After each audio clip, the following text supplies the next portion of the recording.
তো শেখ হাসিনা তার কথায় কখনো ঠিক থাকে না।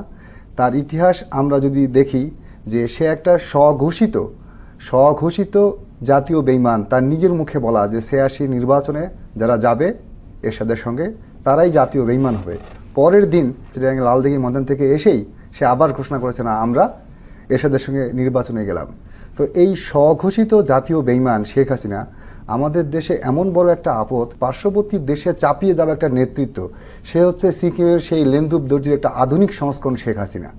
এবং এই শেখ হাসিনার মিথ্যা, চুরি, ধোঁকা এগুলোর কোনো শেষ নাই। এটা যদি আমরা শুধু শেখ হাসিনার এই মিথ্যা কথাগুলো শুরু করি তাহলে এই দিনের পরে দিন, মাসের পরে মাস, বছরের পর বছর যাবে শুধু তাকে নিয়েই। কিন্তু দিন শেষে আমরা কী পাবো? দিন শেষে দেখবো আমরা শেখ হাসিনা দেখতে শুধু মানুষের মতো, আসলে সে মানুষ না, মানুষের কোনো জাতের মধ্যে সে পড়ে না।